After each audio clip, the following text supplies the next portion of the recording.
listeners of RadioNext.tv, all community, all the time. I am your host, Indiana Zone, Dana Black. We are back at it to talk about politics from the left side of things. Man, this week was rough on the White House and 45, but my guest today, I know, will be happy to share his thoughts on some of that, and we'll talk about those things later. But you know me.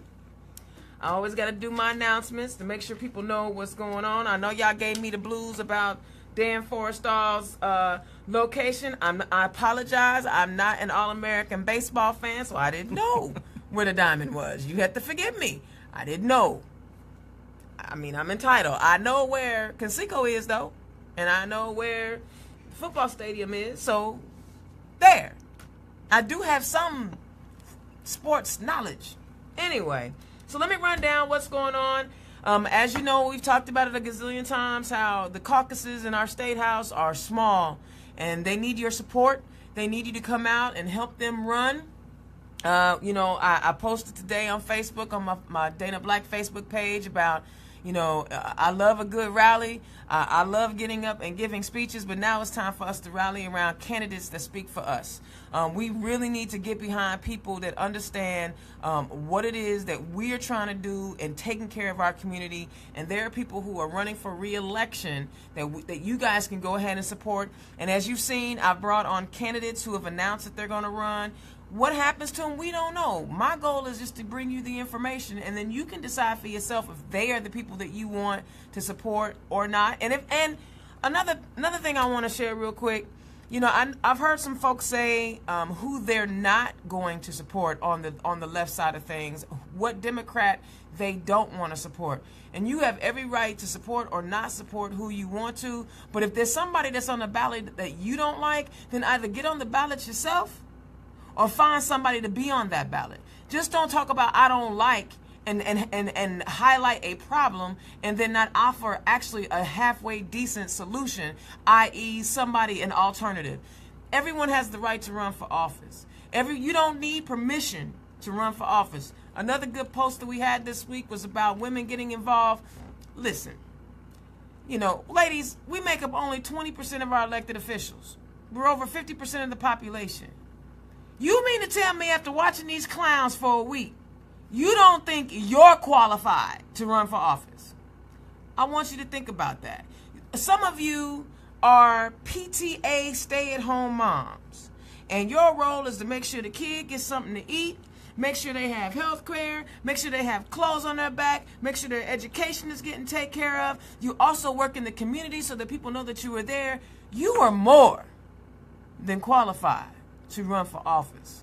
And I don't even care what your hue is and how much melanin you have in your skin. Females, ladies, it's time for us to step up and run for office and quit thinking, because the statistics tell us that women feel like they're not qualified. We're more than qualified. I promise you. I don't care if you are a beauty queen or a WNBA star or a combination of the both. You can run for office. All right. So who's going to be where? Well, we know that Robin Shackelford and Carly Mercer are having their events today. They're happening right now. Actually, Robin had hers this morning, and Carly's having hers now, so I'm not even going to bother with that because you're listening to me, and that's where we are right now, right? Scott P. Live. I'm actually going to attend this one, August the 1st, at Annapolis, 30 South Meridian Street, Indianapolis, from 4:30 to 6. Listen, he is the leader in the House for Democrats. He's only 30 strong, but he is our leader. He's been there for a while. He knows how to work the system, and he's an excellent speaker. If you've not had a chance to hear his message and the way he delivers it, and I ain't gonna lie, he's got the way he wears his hair, he's super slick back. Ladies, you will at least enjoy the visual. I don't mean to disrespect his woman, but you will at least enjoy the visual. But no, his message is good. And he's been a solid proponent for a lot of things that we talk about on the left, and you should go listen to him. I mean, it is a fundraiser, so if you have some money that you can spare, $5, I bet he will take it. So consider visiting Scott Piloff, Hoosiers for Piloff reception, August the 1st, 4:30 to 6, Annapolis, 30 South Meridian Street. Charlie Brown Friends of Charlie Brown reception, August the 3rd from 4:30 to 6 p.m. He's going to be at the Goodfellas on 545 Massachusetts Avenue, 4:30 to 6. Go check him out. I'm going to try to squeeze that one in. I'm not really sure what that exact day is, but I'm going to try to squeeze that one in. Our good friend Terry Austin is having a reception on August the 9th from 4:30 to 6 p.m. At Iozzo's, 946 South Meridian Street, Indianapolis, Indiana.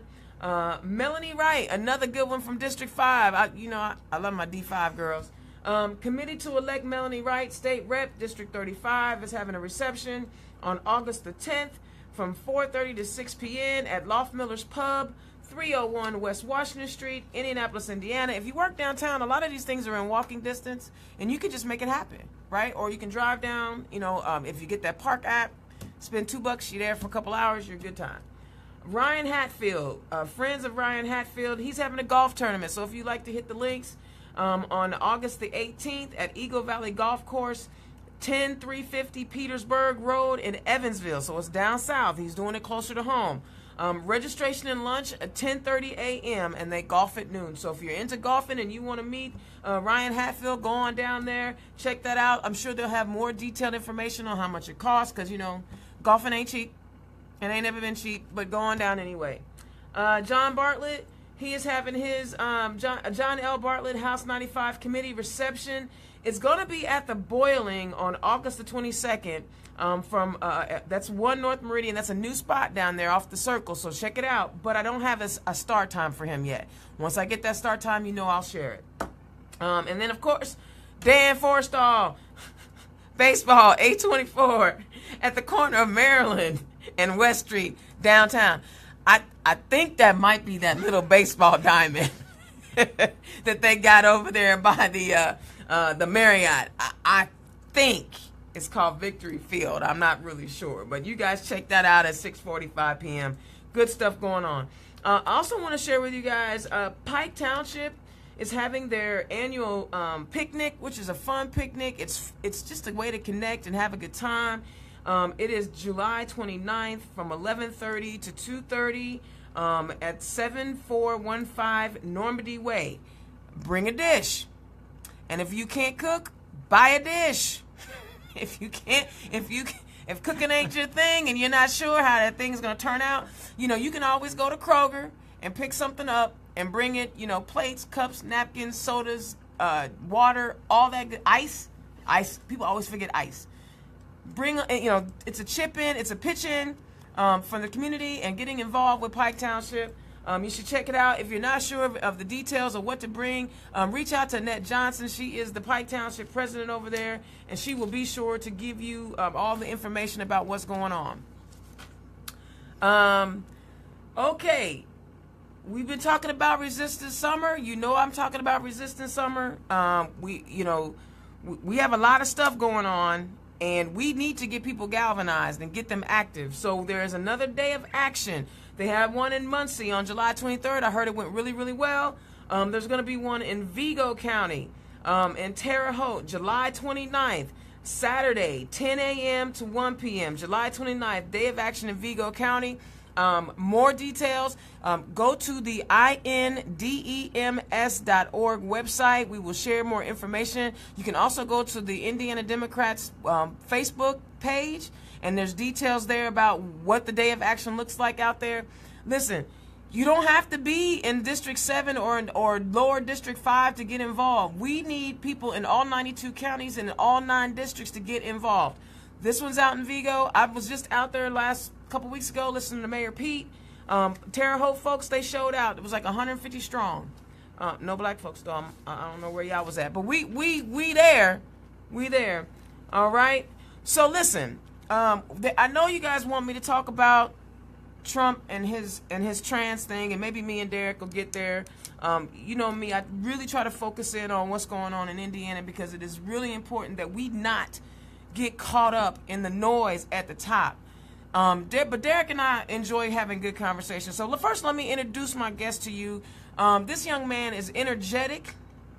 He is passionate. He's intelligent. He is all the things you want in an up-and-coming and young leader, right? People are like, well, where are the young folks? Where are the millennials? Well, here's one sitting right next to me. He is the Indiana Young Democrats president, and he also sits on the Central Committee. I sit on the Central Committee with him because he's been there longer than me. Derek Camp. Derek, thank you and welcome to the show. Say hi to the people. Well, thank you, and thank you for all those kind words. I don't lie. I don't lie. We do exist in the state. We haven't been very strong in the last few years, but we're growing. Good. And we're growing a lot this year. Well, first, before we dive into who we are, tell us a little bit about you, the things that you want to share, some of your passions, and why you are involved with the Democrat Party, and then we'll talk about what you do with IYD. Yeah, so I actually grew up in Auburn, Indiana, which is way up in the north of Fort Wayne, classic car capital of the world. Okay. Went to Purdue University, graduated there with degrees in history and political science, and went to work at the State House, internship there. Okay. Intern for Senator Rogers from Gary. Okay. And she was fantastic. All right. All right. And then decided I was going to stick around and worked on a Senate campaign and kind of got more involved. And which Senate campaign? I ran Tim Delaney's campaign for State Senate, which was Washington Township, Carmel, and Fishers. We lost by 900 votes out of 70,000. Wow. And then kind of stuck around, got involved with the Young Democrats, and just kind of worked my way up. Okay. So what I read a lot of information out there, and a lot of millennials and young people feel like, the party is not about their needs. I know a lot of people wish that I wasn't. People think that I told the party line because my values line up with the Democrat Party values. It's not that I was brainwashed into thinking the way that I think. I'm an intelligent adult, and those values line up with. I don't agree with everything, but the values for the most part line up. Explain to us what IYD is and how what you guys do as young Democrats line up with the millennial generation right now. So we kind of act as the intro into the party. If you've ever been to a county party meeting or a club meeting, the average age tends to be pretty up there. Put it like this. I'm usually the youngest person in the room. So what we've been doing is kind of connecting our chapters that we're setting up with the county party so that they have the support of the county party and they're integrating in and they can become future leaders, precinct committee people, and even some potential future candidates. Okay. And but they also are their own organization.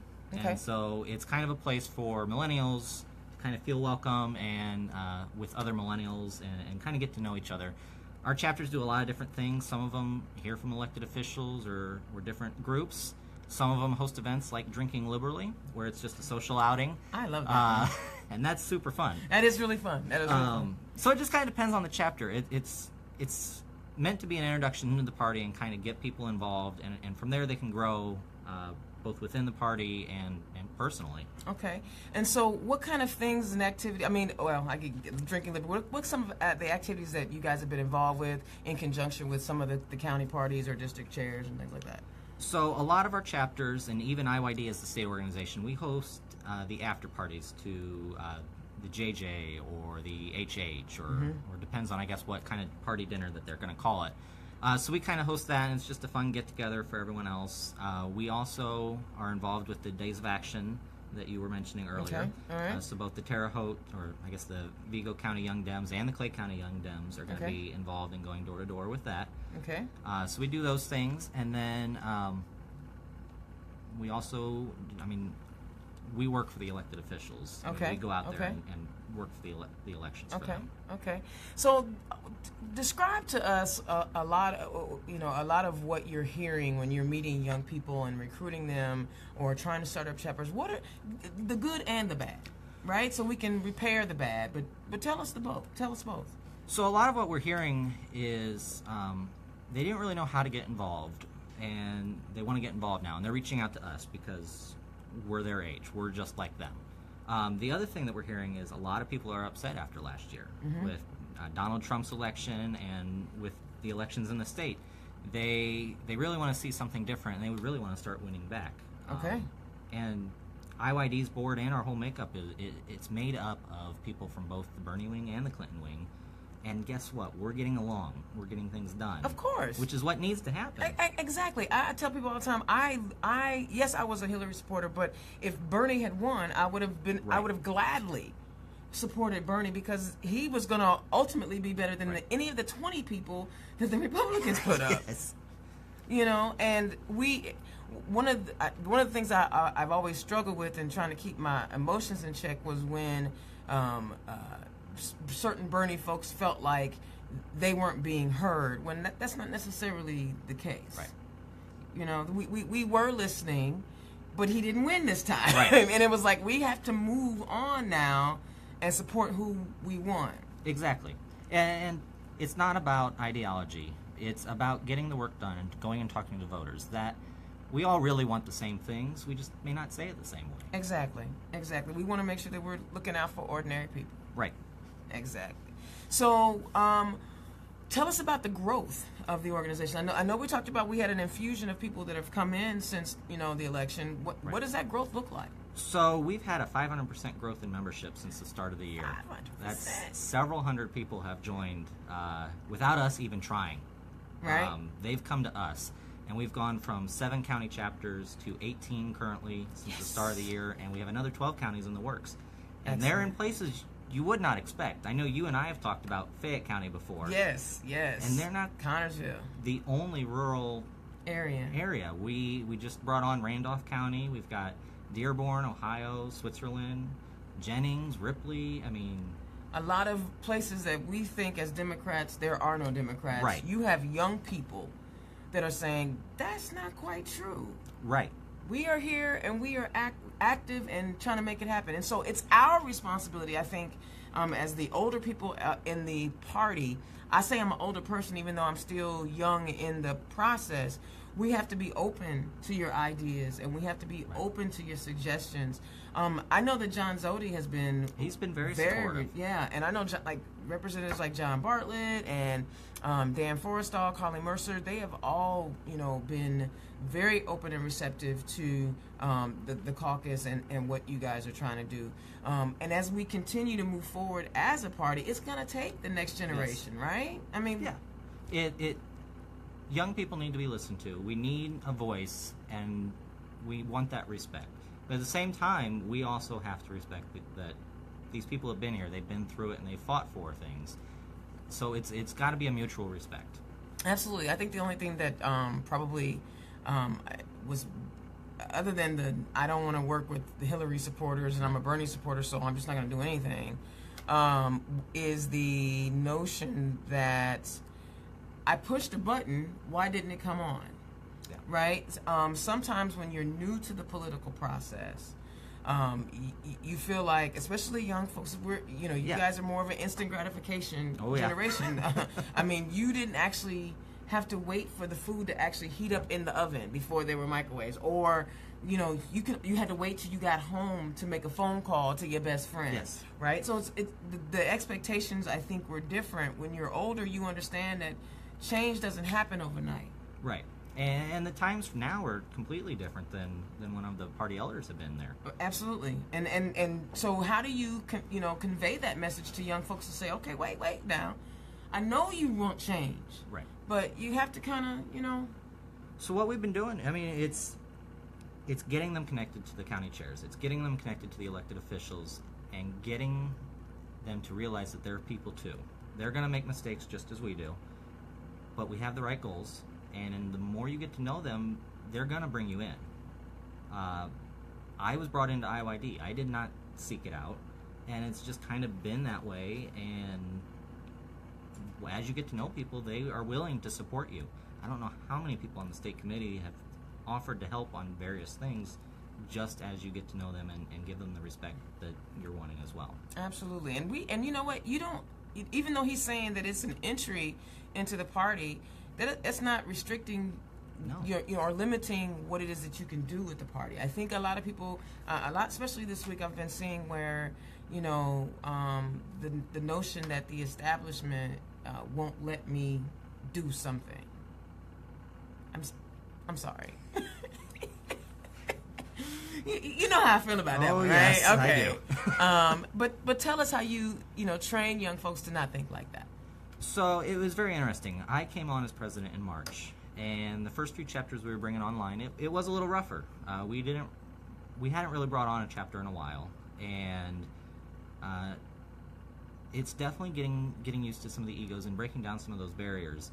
That once we got through that, and I'm happy to help with doing this is breaking down those barriers.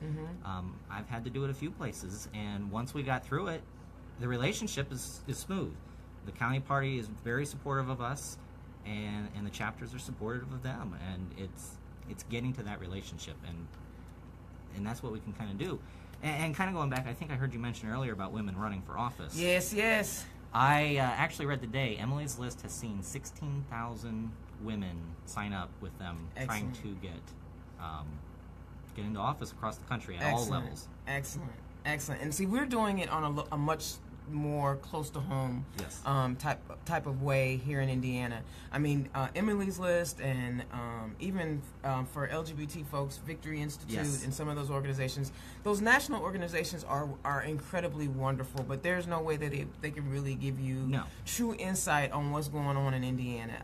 There may be an expert that just happens to be from Indiana, but literally there is somewhat of a disconnect. Now, the great thing about what we do from the party point of view is that we are encouraging women's and people of color to diversify our ballot. Yes. Is we're offering free training. We will set up, and I know that we're putting together a schedule now that is reflective of the counties and the districts, so that we can better serve those that are interested in running for office versus, hey, we're having it here. If you can spend the $1,000 to get here, not that I disagree with. I mean, because I did.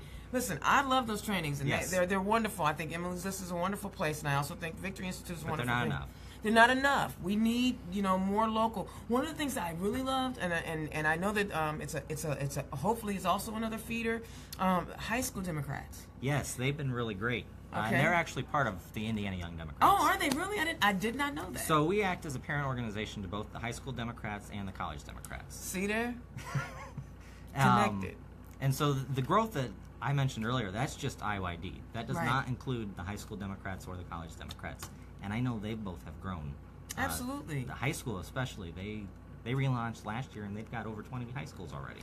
Wow. And see, I love it because I'm always touting them to, when I meet teachers from schools, because as Dems, we look out for our teachers unions and our teachers and making sure that they get paid, and I find out what school they're in, and I ask, would you be willing to be a sponsor?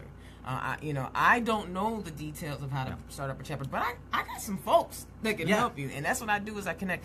I think that one of the things that people think is that we don't have a feeder system. I didn't think we had a feeder system, but we do. Yeah, we do. And honestly, I'll even admit it hasn't been a strong feeder system. That's what we're trying to change this year, and that's part of what we're growing. The chapter guide that we are getting ready to release this weekend on how to start and actually run a Young Democrats chapter. We're also working with college Dems and high school Dems on getting resources to them so that they can start growing and we can start getting this feeder system going. So we need to get people young when they're, still, they're not jaded. Right. Is what I like to say, because once you become cynical, it's kind of hard. And not saying that people can't change. I know people can change, but when they're young, they still, and Republicans are doing it. The other side is doing it. Yeah, and that's my goal is to beat them. I think at this point we are just about at the level where we have more county chapters than them. Excellent. And we don't have the money that they do, but we're Indiana Democrats. We never do. No. But we have moxie and we have heart. Right. And that's what we do have. So tell people how they can get in touch with you and find out how they can get involved or start a chapter or Yeah. So our website is indianayoungdem.org. And our email is info@indianayoungdem.org. And on there we have all of our officers. We have a board of 32 from around the state. I have 3 VPs, one from Evansville, Lake County, South Bend, so all over. And on there you can see where we have chapters. So if you live in a county where there is a chapter, we have the contact information for all of them. And we're getting ready to start including them on our website so that they have several pages that they don't have to pay for. Excellent. Combined resources. Exactly. And then they can spend that money going door to door and providing resources and food for their and volunteers. Yes, because water when it's hot is real. Water when it's hot is real. I'm glad we shared about the caucus. So, I'm always trying to make sure that we get information out to people on how they can get involved. And I think Indiana Young Dems is awesome. I have been hanging out with Indiana Young Dems, even though I'm too old to be an Indiana Young Dem. We'll gladly take honorary members. But I tell you what, if you are open to being with people who are 20 years your junior, which I am, right, and even more, right. I'm 47, so there are a lot of folks that in the Indiana Young Dems I adore because their energy is high. And they keep me young and they keep me fired up. So, I enjoy it. So don't think because you are outside of the age limit or the parameters that they use, there's a place for us. And as seniors or, older folks, we need to add guidance. And we need to, they're still growing and they're still young when they're in their 20s and their early 30s. And sometimes life guidance is important. One of the joys in my life was when I met Josh Peters. Yes. Who was the vice president when I met him. I think Ashley Gervitz was the president. That may have been, yeah. Yeah. I didn't know him, right? I met him through the party, and then I eventually met him through Stonewall, but I married him and his husband. Those are the kind of relationships we're talking about building, and you can do that all across the country. So don't allow the age of something being called the Indiana Young Dems prevent you from getting involved also. Bring your kids, bring your grandkids. There's a place, Indiana Young Democrats. So there's a lot of news going on. Do you mind if you and I sure chat about first we'll stay local first. We'll stay local first. We'll stay in the state first. Okay. Holcomb this week put out a statement saying that even though he hasn't actually seen it, he supports the repeal of the Obamacare ACA. When you and I know HIP 2.0 is fully funded by fully funded. Mike Pence did that, right? Fully funded by Obamacare. And it makes me nervous that now my governor, who had been up to this point, been about the people of Indiana, is now towing the party line. What are your thoughts on that? Well, this, I think, could be his first misstep as governor. I mean, to give the guy credit, he's done a decent job He's done so a decent far. job. But to completely throw off Mike Pence's only real accomplishment as governor, and it's a big one, to toe the party line is ridiculous. And on top of that, today they're even saying he might raise taxes in Indiana to try to keep HIP 2.0, which is going to be a pretty substantial tax. Yes. And the cost of living in Indiana just went up in July with the road funding bill. Yeah. Right? Because Brian Bosma, being the leader of the House, was not able in the past 30 years, y'all didn't vote for me, the past 30 years to do what Mitch Daniels said they were supposed to do and all of that. So the cost of living has gone up. Now you're telling me, which we need HIP right. 2.0. The cost of living in Indiana is going to go up again to fund the health care because we're no longer going to receive. And Holcomb is cool with that? Apparently. And he's not talked about wages going up? And the fact that Carrier is losing jobs? I'm with you on that. You're right. That is a big misstep. And I haven't heard anything from anybody from the General Assembly on his statement. Have you heard anything? I have not. Can't say that. Yeah. They're all, mum is the word. They know better. Right. And I haven't heard anything from any of them about anything. I know. None of them. I mean, yeah. So I was a little disappointed with Holcomb on that one because, again, we're talking about Hoosiers. Yeah. People, we already know it's over 400,000 people that will be kicked off the rolls if they repeal Obamacare and the ACA. And it may not affect you directly, but it's going to affect somebody you love. And that's another thing that is a learning experience. People don't care unless it hits them. Right. And it's insurance. It hits everyone. Absolutely. If people are uninsured, your rates are going up. Right. Whether it's private or through your employer. So let's talk about the ACA repeal. They had the grand entrance of Senator John McCain It was almost as good as the Knicks basketball player from the 1970s coming in, with the hurt ankle in the finals and delivering. It was almost that good because he was actually trying to help his team win, and it was good for the city and all of that. But John McCain, after using essentially government-paid health insurance, getting phenomenal health care, because he went in for one thing, they ran tests and discovered something else, has decided that you don't deserve the same kind of... I'm saying this very coldly, and if I've never talked to John McCain, so I don't know, but the appearance is we don't necessarily deserve the same type of care that he gets. Right, and I saw your Facebook post earlier in the week, and I completely agreed with it. It's not wrong for us to both wish him well and point out how hypocritical he is. Absolutely, and how hypocritical they all are. Right. Chavez just had foot surgery. Right. I'm retiring now, but I'm gonna go get this foot surgery before I retire, while I'm still getting my government assistance. Yeah, and I don't know if you heard John McCain's speech on the motion to proceed about how he wants to return to regular order. There was some good stuff. Ignored what he said. Right. There was some.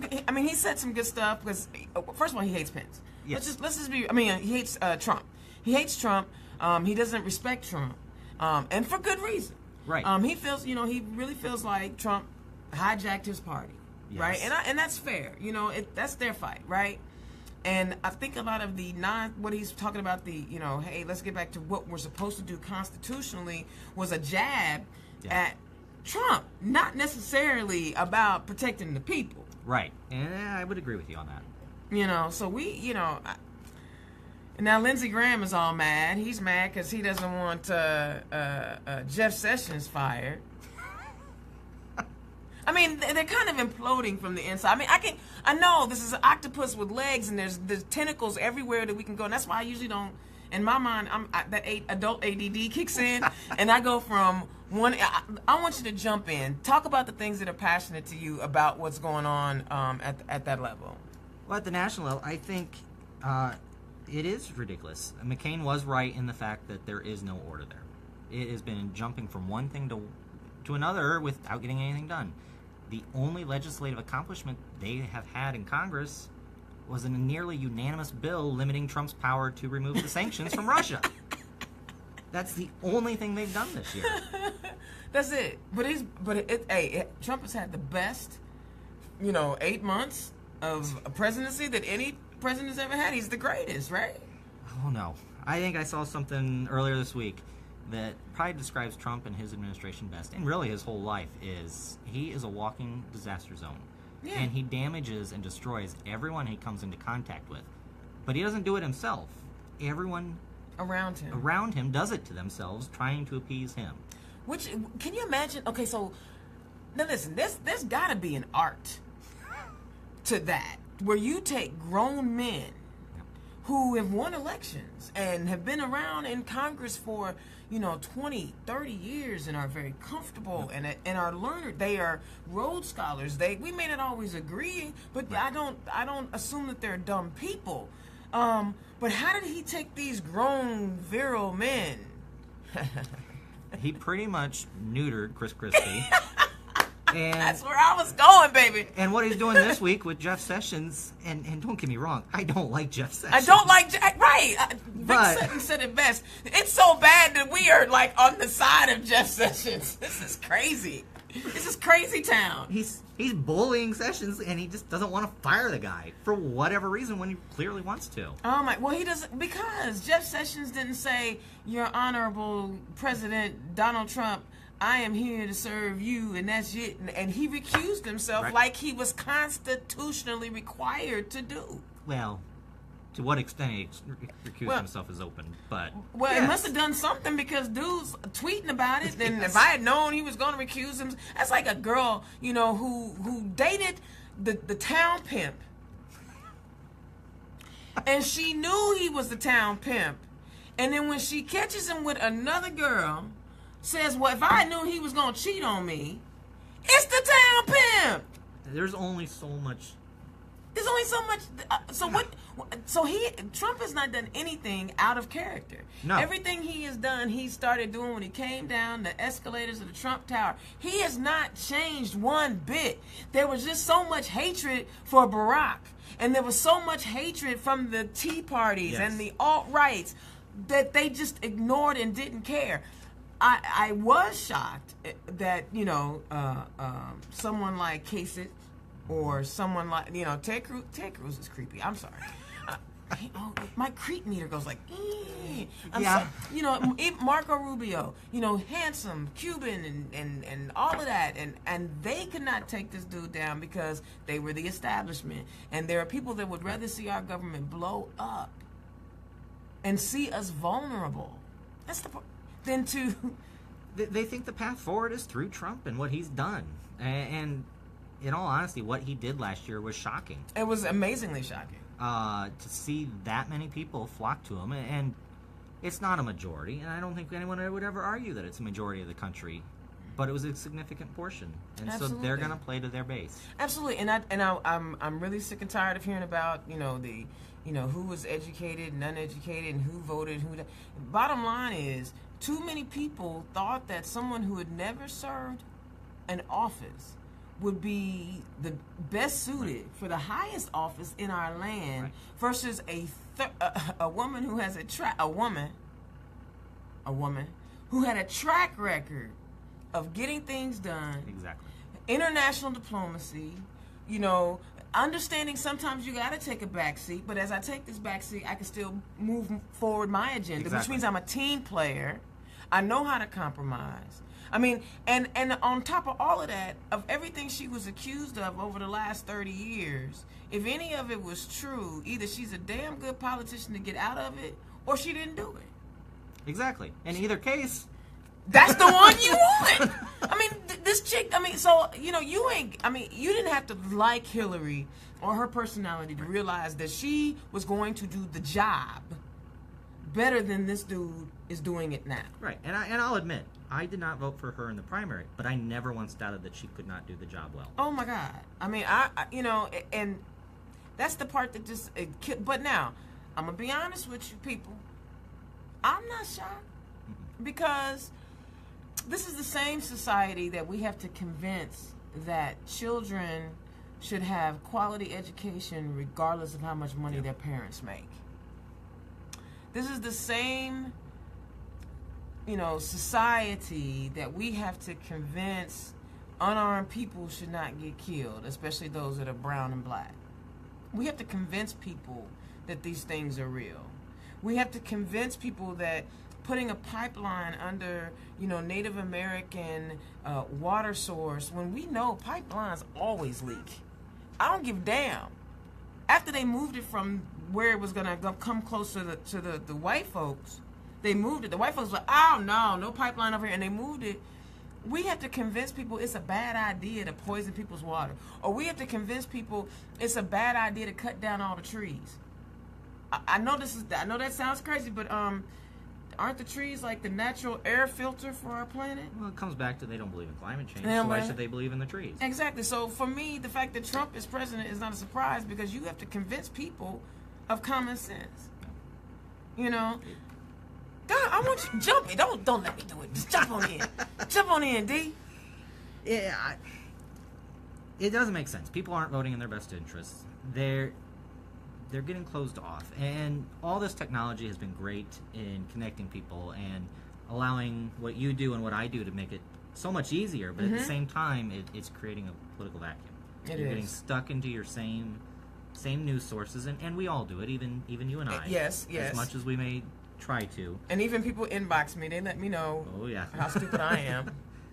But I mean, I grew up in a small town in a very Republican part of the state that has not seen Democrat even run really in a long time. You gotta fix that. It would be a lot of work, but Well, running for office is a lot of work. it is. And you just kind of talk to these people and start sharing, and then they start listening. Yeah. I married my wife. Her uncle is the Republican mayor of Auburn. Oh, I did not know that. Yes, and he actually married us. He and I get along great. and he's not crazy.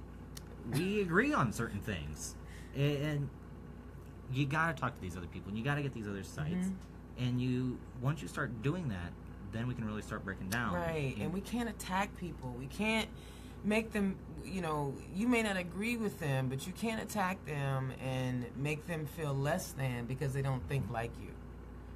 That's the part I always struggle with is, people telling me I'm not open-minded because I don't agree with the direction that they're going in. No, I'm open-minded. I'm listening to you, but I don't agree with you. Right. And it's okay. And it is. And it doesn't matter whether you're in different parties or in the same party. Yes. You're not going to agree. There's legislators in our party I don't agree with on everything. So let's talk about the hot topic of the week. And there are people in our party, who will agree with 45 on his trans ban in the military. First of all, tell me how you felt the first time when you first heard that news clip. Or the tweets that were I was shocked that he would even say something like that at this point. We've pretty much have gotten to the point where the majority of America agrees that these people should be given rights. And for crying out loud, they're veterans. They're military. They're laying down their lives and risking their lives. Something he never did. Exactly. Would never do. No. And he did everything he could to dodge that draft. Yes, he did. And then there are people, I like to read the comments. Once I read the story, I like to read the comments. And, people... You're braver than I. Well, because that's where the citizens are, right? I mean, and I'm always... I read them because I want to know, right? And good, we shouldn't pay for their medical care. Good, we shouldn't pay for trans surgeries. Good, but no one ever complains about the $84 million that we spend on Viagra. No. No. And I don't know if you saw the White House official statement on why they did that. Did you see any of that about the political reasons? The political... Share the political reasons with us. So there was a White House official who got quoted as saying that they did it to put the Democratic senators in the states that Trump won, that are up for re-election, in a tight spot and force them to make it a key part of their campaign. And guess what? Happy enough, they are doing that. They are doing it. And they're standing up. Senator Donnelly did, Sherrod Brown did, Yep. Heidi Heitkamp. Yep. All of them are going to be in tough races next year, and they are all standing up. But I just don't understand how anybody could talk about who should and who shouldn't serve in the military when you're too chicken shit to serve yourself. I have not served, and I have not, but I have not served because I know I'm a chicken. I know, because see, Derek, we have I ever told you about mud and muck and bugs and how I feel about all of that?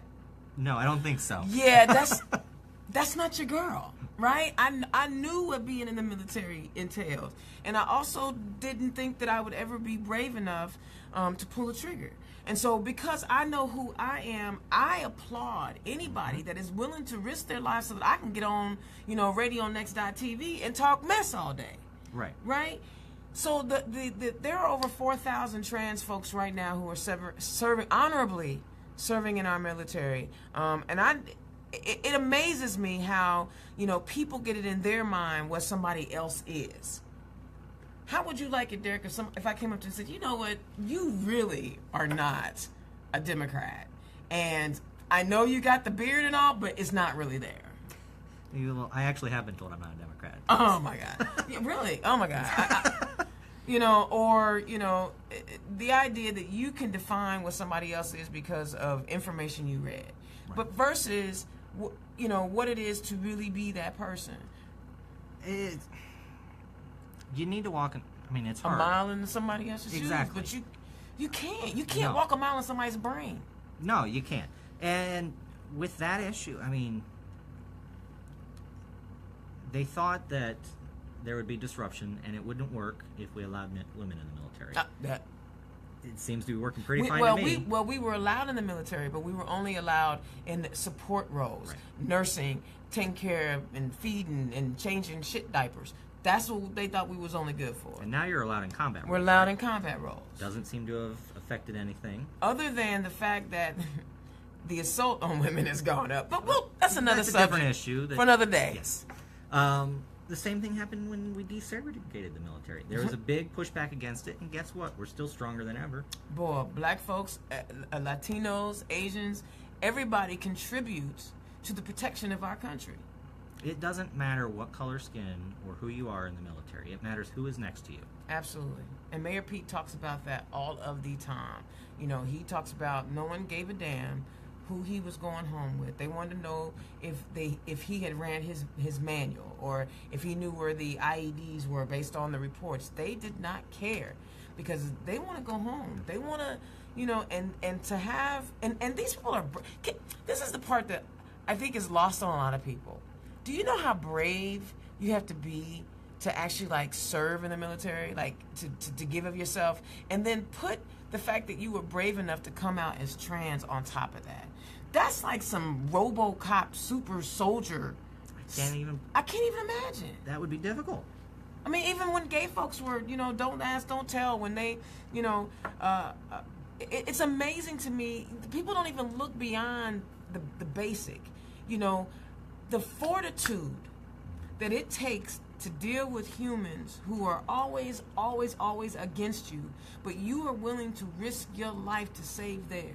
Yeah, you're being attacked from all sides, the enemy and supposed friendlies. Yeah, you know, I mean, it saddened me, but I wasn't surprised because again, you know, this is from, you know, a society where we have to convince them that not killing off all the buffalo was a bad idea. You know, we had to convince them that, you know, using solar panels might be a good way to clean up our air. We have to convince people that the dollars that you think that you're spending now are really an investment in the sustainability of our culture. Right. It may cost more up front, but guess what? It'll save down the road. It'll save you down the road. And we, you know, I tell people all the time, I'm not going to sit around and be all mad and sad about the things that 45 does because he has shown us who he was. Everybody kept saying that he's going to change, but when someone tells you who they are, you listen to them. And if I'm not mistaken, Maya Angelou said that when people show you and tell you who they are, you believe it. And he showed you who he was in June of 2015. Y'all didn't want to believe it. I believed it. I just didn't think there were that many people, right? So now, it's easy when you have 16 people running in a primary.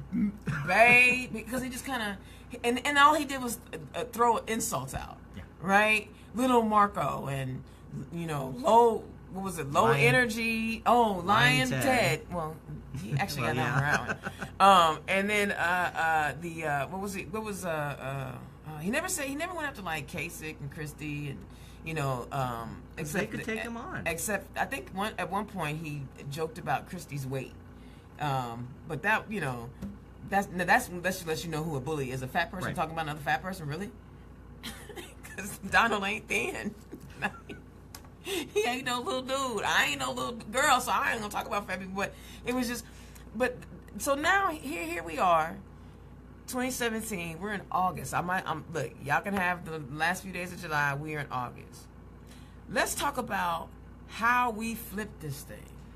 So it really comes down to not talking about Donald Trump. There have been 28 special elections, I think, throughout the country at both the congressional and at the local level. And while we may not have won the 4 congressionals, we're sweeping the local levels. People don't know that. And the noise at the top. Right. And they aren't talking about Donald Trump. They're talking about what is important to their communities. They're talking about the issues that matter in that area. Exactly. And that's why Turn Left, Indiana Zone, we really try to stay, you know, down. And when we talk about things from the federal level, we talk about what policies or things that are happening that affect us directly. Yeah. Yesterday, it was yesterday, New Hampshire had a special election. And a Democrat won. A Democrat won, and while we technically held on to the seat, the guy who won in November was the first Democrat in like 3 or 4 decades. That's progress, right? That is progress. So, you know, while they allow us to get in our psyche, stop that. There are just probably certain things that just irritate me. You can't let somebody else tell you who you are. And when you can let somebody tell you who you are, they can control you. You go out You knock the doors. You make the phone calls. You did a lot of that last I year. had no other choice, man. Nobody knew who I was. And that's how you do it. That's what we did in 2012. That's what we've done in every other That's what we did in campaign I've been. 2008 Exactly. when we turned the state blue. Exactly. You go out, you talk to them, you introduce yourself. If you're the candidate, you get out there and talk to everyone you Everybody. can. If you're a volunteer, you do what you can. To help that candidate. Oh my And God. I can't tell you how many conversations I had. It's just about talking to people about what they care about. You don't even really need to mention Trump. And not at all. Not ever. Not and we really don't on this show. But this week was just like the sessions and the healthcare and the trans thing. We just kind of I really am kind of obligated, to speak on it just a little bit. But the bottom line is you've got to either get on a ballot, support somebody on a ballot, become a precinct committee person. Stop asking me what to do. I've been telling you for the longest time, and I will direct you where you need to go. Become a precinct committee person. Become a vice precinct committee person. Go to your county chairs and say where you guys working today. Go to find out when the meetings are, because guess what? They're all on Facebook. I mean, literally, do you know what I do for hours in the evening that my wife wishes I didn't? I sit for hours on Facebook looking for progressive, left-leaning, liberal-minded organizations to find out when they are doing what they are doing so I can find out how I can get involved. Exactly. And we're seeing a lot of enthusiasm. A across the lot state. of enthusiasm. We have 4 candidates for District 9. 4. And I think I got 2 scheduled. Liz and Dan, right? Liz and Dan. Because I'm about getting people on the show and sharing who they are. I'm not telling people who to vote for. I'm like educating them on who their options are. Like, I'm excited about having both of the Marion County Sheriff candidates come on the show. Yes. That to me is the hottest Marion County race. It's gonna be tight. Oh boy, because there's 2 qualified candidates. I don't know where they are, but there's 2 qualified candidates that will take care, I believe, our county the right way. But to me, so that's what I do. I bring people on. Anybody that is interested in running for office, we're offering training. I know organizations outside the party who are offering training. There are ways for us to right the ship. Yeah, and I've signed up with Run for Something and check Me them too. out, and they're an awesome organization, and Run they for Something, focus yes. on local and state elections. They don't want to touch congressional. They don't want to touch statewide. They want to get back down to the local, and they want first and second time candidates To run. who are around 35-ish, or younger to get involved and do stuff. And they don't want just candidates; they're taking volunteers too. Absolutely, and if I'm not mistaken, when I talked to them, they said they had over 164 people reach out to their organization that wanted to run for office. That's not including whatever women reached out to Emily's list. Far larger than that. Oh. Just between Sunday and Tuesday, Run for Something had 220 people. So the numbers have upped since Yes. I talked to them about a month or 2 ago. So that's good stuff. So people, there's more ways to show your dissatisfaction than being Facebook tweet, posters or moaning and groaning, because now is the time we got to get up and do something. Everybody has a different skill set. Exactly. You might have the network that you need. You might be able to run a very good field program. Absolutely. And at a local council race, that's all it can take. That's all it takes. Sometimes just having like being willing to host a small event in your home for, you invite your friends over and we find out this is a call out for anybody that wants to run for office, meet us here. Yep. And have a discussion. And now you're building your network. And it really is just that easy. There's so many of us that no one person has to do it all. Right. And I don't know if you know Elizabeth Wheeler, who's a Are Lawrence you City kidding councilor. me? Elizabeth Wheeler, are you kidding me? She I came out of adore her. nowhere and ran in a very Republican district. She did. Our districts overlapped a little bit. And what she did is she knocked the crap out of those doors. She did. She worked it. And she came in late. She was not in the primary. Oh, she wasn't. I didn't even know that. She was. She came in later than all the others, and she made up for it and went door to door. And guess what? We flipped the Republican district that hadn't been Democrat in who knows how long. Exactly. Our districts actually overlapped over there on Sunnyside, 79th Sunnyside. I had some stuff in 88, and she came out to help me because there were people that knew her. Right. You know, I mean, and that's how you help each other. Right. And if there hasn't been a Democrat who's run in your area, find someone or do it yourself. With the way next year's shaping up to potentially be, which right now we're averaging a 14-point bump nationally. Oh, that's awesome. Well, I think I need more than 14 points to beat Brian Bosma. But 88, we need somebody to run in 88. And we need somebody to run against Jim Merritt. Oh, my goodness. I usually don't attack anyone personally. But have y'all ever heard Jim Merritt give a speech?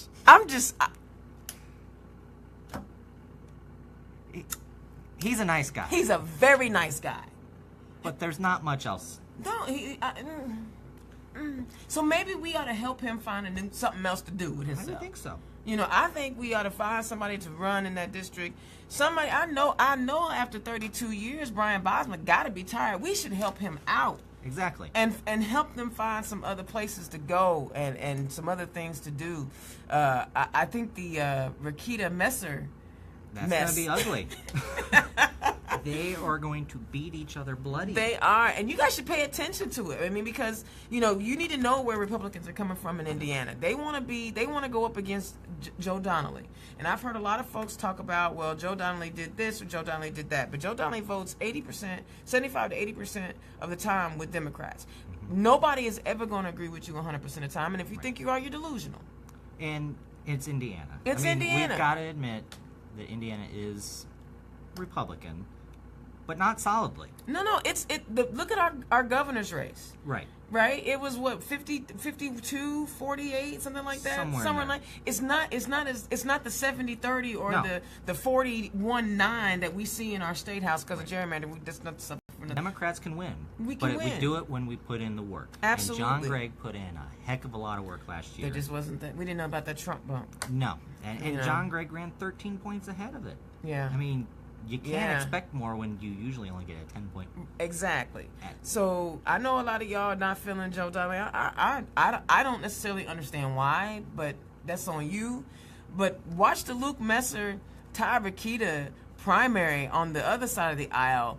I mean, reality TV. This is where we're living And now. it may right? not even be just them. Oh yeah, they may add some more people into the mix, man. I mean, with those two going at each other, it's perfect for a third person. Oh my goodness, because libertarians are really like trying to do some things here in Indiana. I don't, always understand this notion that my financial freedom should come before civil liberties when my civil liberties could prevent me from having the same financial freedom.